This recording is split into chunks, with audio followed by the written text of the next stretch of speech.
Você já parou para pensar em como seria viver sem seu smartphone, sem iFood, sem sua plataforma de streaming preferida? Agora vamos voltar um pouco no tempo e descobrir como seria viver há pouco mais de 200 anos atrás. Mais exatamente em 1822. Pense por um momento as roupas que usaríamos, em como seria a vida e o que estava acontecendo no Brasil. Mas antes, não esqueça de curtir o vídeo e se inscrever no canal. O ano de 1822 foi um ano de extrema importância para os brasileiros. Afinal, foi o ano em que Dom Pedro I declarou a independência do Brasil, marcando a história com o famoso grito: "Independência! Ou morte!" Às margens do rio Ipiranga, em 7 de setembro. Com a independência declarada, Brasil se tornava um país autônomo, tendo assim sua própria monarquia, e Dom Pedro I se tornava imperador, sendo coroado em 12 de outubro de 1822. Nossa moeda, na época, eram os réis, popularmente conhecidos como patacas, feitos de prata e disponíveis em diferentes valores. Nesse período, o Brasil ainda mantinha o sistema de escravidão, infelizmente aceitando todas as atrocidades cometidas contra os escravizados. Nossa população era composta por nativos, brancos europeus e pessoas escravizadas de origem africana. A grande família brasileira. Os costumes nas casas brasileiras eram, digamos que, bem informais, diferente daquela rigidez europeia. Era muito comum ver damas sentadas no chão com suas escravas, compartilhando momentos de bordados e penteados. O comportamento à mesa também era pouco formal, mesmo entre as famílias mais abastadas, onde o uso de garfo e faca nem sempre era comum, e os mais humildes usavam apenas as mãos. Moda. Quanto à moda, o Brasil seguia fortemente a influência de Portugal, mesmo com o clima quente daqui.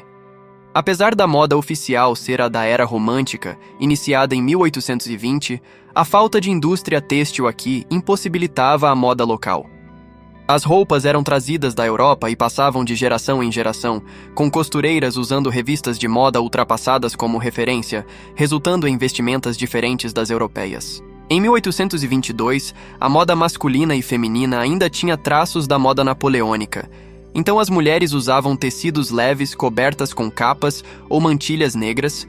As brasileiras não se importavam muito em usar o famoso espartilho da época, assim usam vestidos soltinhos sem se preocupar muito com a cintura marcada.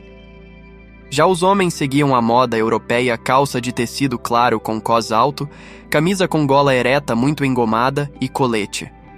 Os casacos eram usados somente em situações mais formais. Devido ao clima totalmente tropical, ficava difícil seguir à risca a moda europeia. Educação.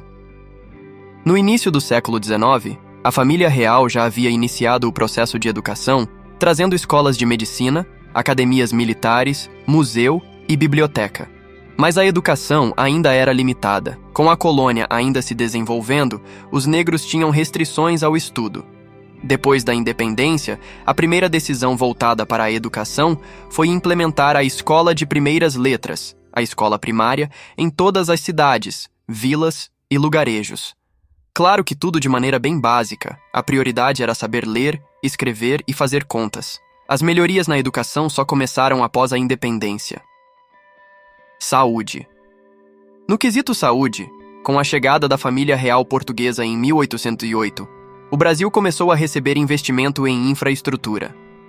Em 1822, a Santa Casas de Misericórdia, que era uma entidade da Igreja Católica, era a única opção para pessoas que não tinham condições financeiras de pagar por médicos particulares.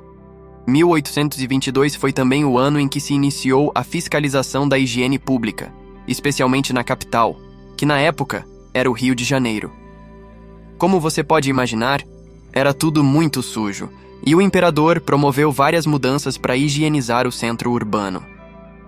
As cidades. Como já falamos anteriormente, a capital do Brasil na época era o Rio de Janeiro, sendo assim a cidade que mais recebia investimentos. Como o início da independência foi há mais de 200 anos, vale lembrar que as melhorias que o imperador havia prometido ainda não tinham acontecido. Nenhuma cidade tinha saneamento básico, como esgoto e encanamento. Assim, os dejetos eram descartados pelas janelas das casas, o que tornava as ruas totalmente insalubres. Pense como isso era fedorento. Algumas residências possuíam umas casinhas de madeira no fundo do quintal, onde cavavam buracos e as pessoas faziam suas necessidades.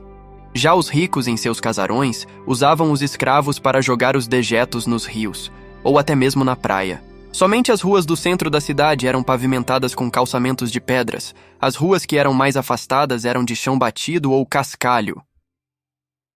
Transporte.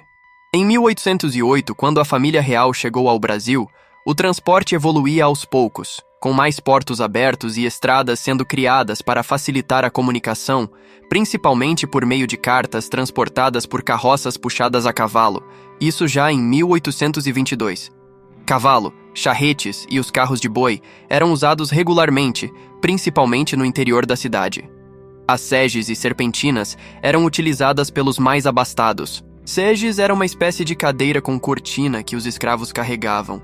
Já as serpentinas, uma cadeirinha com rodas puxadas por cavalos, enquanto os pobres se deslocavam a pé. A escravidão.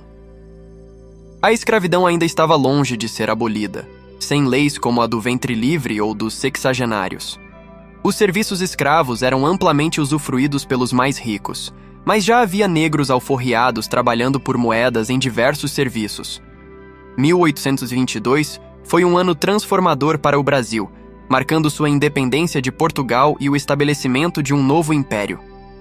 As condições de vida, educação e saúde eram desafiadoras para a maioria, enquanto a cultura e a vida cotidiana eram fortemente influenciadas por tradições locais. Esse período foi um divisor de águas na história brasileira, traçando o caminho para uma nação recém-independente enfrentar seus desafios e moldar seu futuro. E você? Gostaria de viver nesse período? Deixe aqui nos comentários.